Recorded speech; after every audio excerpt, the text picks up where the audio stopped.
I'm assuming that you know the law, but I don't know the law. I understand that. We own the building, and we don't allow people to come through and without being an invited guest. Then Jessica Huey's not going to be able to take cases that make her office a public courtroom. So that's I'm assuming you're going issue. to report that to the court, and I'm a reporter. I report articles and I write articles. Okay. Yeah. Yeah, we're just here to figure it out because I believe someone that's not here called in because I believe the person that called saw you through the camera. They recognized you. They did say that was your name that you just said. When a private law office becomes a taxpayer-funded courthouse, the doors must stay open. Today, we're in San Jose, California, where transparency is being put to the ultimate test. These attorneys thought they could operate in the shadows, but they went too far by calling the police on a journalist just for asking to see the public docket. This incredible footage comes from the Susan Bassi channel, a relentless voice for judicial accountability and civil rights. Will she be trespassed, or will the law prevail? Make sure to subscribe to the original channel. Link is in the description, and tell them I sent you. You are definitely going to have an opinion on this one. My name is Susan Bassi. I'm an investigative reporter, and I'm here because Ms. Huey is now doing parenting coordinations. She's taking those cases, and that's under CCP 638, and that requires her, this makes this her offices a courthouse when she's holding hearings on that kind of issue, and the public has a right to attend. So I'm here to see if she's posting that and where she would conduct those hearings so that the public can attend that. Is there a number that we can contact you or? The public shouldn't have to ask, and the law firm shouldn't have to contact individual members of the public who are interested in these proceedings. They're supposed to post them at the courthouse and allow public access. The public has a right to know when they're holding hearings to decide issues related to custody, child support, or division of community property.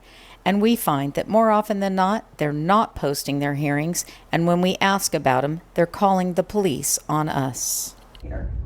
And I know that Ms. Ford, Nicole Ford, is telling clients to use her, and I'm aware of others, and they don't appear to be being posted at the courthouse, so I'm checking if they're being posted, and then that she's following the law after that, posting the hearings, is aware that this office is a public courthouse, so if she's having a hearing, we need to be able to come in and watch how she conducts that. Okay, I will go ahead and pass this along. Okay, great, thank you. What is your role? Me? I'm a legal assistant. Oh, okay. Are you like a paralegal or No, one of just her a legal admins? assistant, yeah. Thank you. In addition to playing private judge, calling herself a parenting coordinator, Jessica Huey has been appointed in over 240 cases to act as minors counsel. And in those cases, she often bills taxpayers not just for her time, for the time of her legal staff. And that means that the public has a right to know what's going on in those offices and exactly what the public is paying for. A tenant, Jessica Huey, who is appointed as a parenting coordinator. Okay. And that means a private judge. And that means she notices her office as a public courthouse. And when she holds hearings, the public is entitled to come to those hearings. So your building, as the property manager, you should probably be aware of that. You can't make locked doors and obstruct the public from gaining access when she's doing her parenting coordinators proceedings. So that's why we were here. We were here to look and see if she's posting her notices and if she's allowing the public into her building. And I'm an investigative reporter and I'm reporting on that. Okay. How did you get into the building? Walked in. Okay. So I'm not really clear on the law, but I would suggest if there is a court involved, that the court issue an order. Court doesn't need to issue an order, it's the law. If she accepts private judging appointments as a parenting coordinator, which I understand. have, she has to allow us access to come in and watch her hearings. And I assume that a court would need to confirm that. No, it's just the law, so. The building manager claims private property rights, but the First Amendment and California law create a public forum exception when judicial proceedings occur inside. If a location is noticed as a place for a hearing, the owner cannot selectively exclude the public or the press. I'm assuming that you know the law, but I don't know the law. I understand that. We own the building, and we don't allow people to come through and without being an invited guest. Then Jessica Huey's not gonna be able to take cases that make her office a public courtroom, so that's I'm a assuming tenant you're gonna issue. report that to the court and, I'm a reporter. I report articles and I write articles. okay. So I will be doing that, and I also have social media platforms, and I will be Okay. doing that I as mean, well. again, I'm not saying you're right or you're wrong. I just got reports that you were here without being invited to be here, and that's kind of the question that I have. And So the public is always invited to public proceedings. I'll assume that you're correct on that, and I'll talk to Jessica about it. And if that's the law, then she'll have to make a decision as to whether we really can't accommodate the public coming in here. And you know, obviously she has her private office. If she wants to invite the private office or people into her private office, that's up to her. I understand that, and I'm saying I'm a reporter that follows the law and the cases. And so if she's accepting and soliciting business as a parenting coordinator, she's obligated to post where she holds hearings for that. And Did she so post that they're happening here? she hasn't done her paperwork properly at the court, Okay. which is what I'm investigating. But when she does, and she has to do that, then she has to make it these offices, and she's been using her office address for those private judging appointments. So I will get you the paperwork. If you'd like to give me your business card, I'll send you the paperwork on that, because it does sound like you have a conflict with your tenant doing things that make this building a public courthouse. I've encountered this many times before. People have called the police. You cannot trespass me on it. And I'm not if, looking to do that. I'm looking to understand what it is. And I'm happy to discuss explain it. with her if in fact that's the case and she needs to provide access. And we need to understand what it is and how that impacts and decide, well, you can or you can't do that. It sounds to me like she shouldn't be doing that. Whether she's noticed it properly or not, I'm not sure. But let me talk to her about it. You know, it sounds like she needs to talk to the court and figure out what is entailed with what she's doing and whether that it's appropriate for her to do that here. who called you about us? Her or? One of our other tenants just said Mr. that Orlando? there were some people here in the common areas.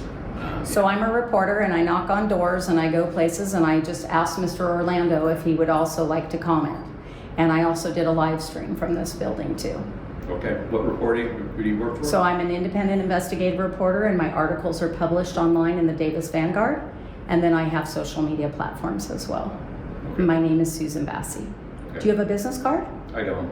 And what But is your I can name? give you my name and my email. I'm Okay. Nick Adamson. I'm the building owner's manager. Okay. This is my office. Okay, it's a pretty office. Thank you. So again, I'll talk to her about this. Okay.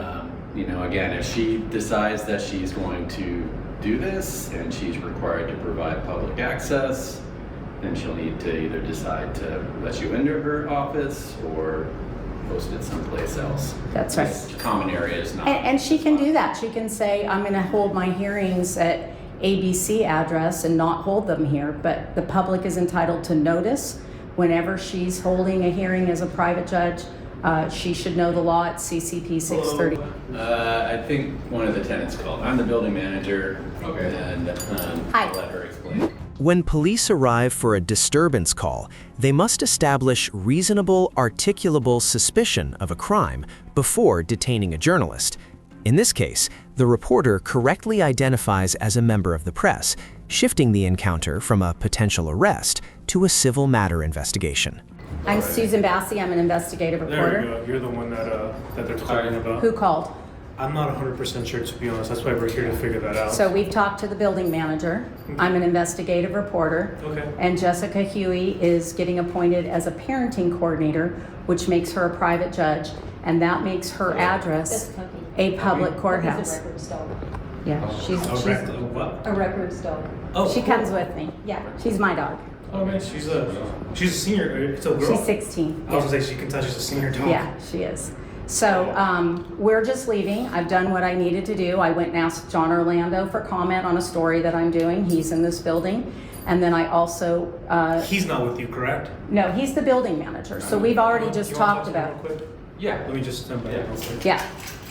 Yeah, we're just here to figure it out because I believe someone that's not here called in because I believe the person that called Saw you through the camera. They recognized you. They did say that was your name that you just said right now.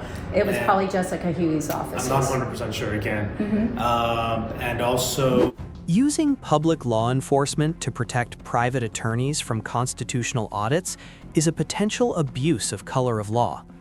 The Fourth Amendment protects individuals against unreasonable seizures, especially when no crime has been committed, other than requesting transparency. I don't believe anyone in this actual building has a restraining order against you. So as of now, it sounds like you're good. I'm just curious to know why they called. I wasn't sure if you were causing a scene or maybe you're... I'm doing my job. I'm an investigative reporter. Oh, okay. And Jessica Huey is appointed as a parenting coordinator under CCP 638. And she, that means that she becomes a private judge.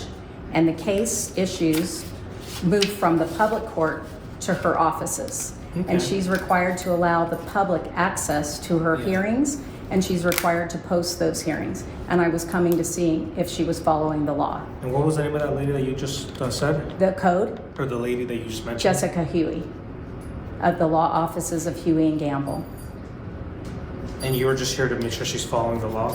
Yep, I'm here investigating that and John Orlando, who does custody evaluations. Okay. And do you mind me asking, who do you work for exactly? And for those of you who follow this platform, you know that journalists work for the public. And we're going to continue reporting on these attorneys not following the law and then calling the police on our news gathering activities, because the First Amendment protects the business of the free press. I was on my way out, the building manager stopped me. So So you didn't get to investigate? I did. Oh, I you did spoke to investigate. her paralegal or her Okay. legal secretary, and it didn't appear she had any notices. There's a barrier to the door, which means that the public's coming here for a hearing. Yeah. And I just spoke to the manager, and he said if she is taking those assignments, she may not be able to do them here in this building because this building doesn't want to allow public access, and they have to allow Yeah. public access. And just to confirm, I know you've already said, I believe, twice, but what exactly is Jessica Hood potentially doing wrong, or you're trying to just make sure she's doing correct? I'm trying to make sure she's following the private judging, that she's posting her cases at the courthouse, Okay. that the public has access to see them, to the court files. So when an attorney becomes a private judge Yes. instead of a public court judge, the attorney then moves the case out of public court, and their offices become the new courthouse. What you just witnessed isn't just a dispute over a building. It is a battle for the very soul of transparency in our legal system. Remember, in a free society, we do not show papers to prove our innocence. The government must prove our guilt. Rights are like muscles. If you don't exercise them, you lose them. If you've ever been cornered by an unlawful ID demand, share your story in the comments below. Knowledge is our collective armor. Subscribe to ID Refusal Pro to ensure you are never caught off guard again. This is ID Refusal Pro, where your civil rights are the most powerful weapon you own. Stand firm, stay calm, and know the law.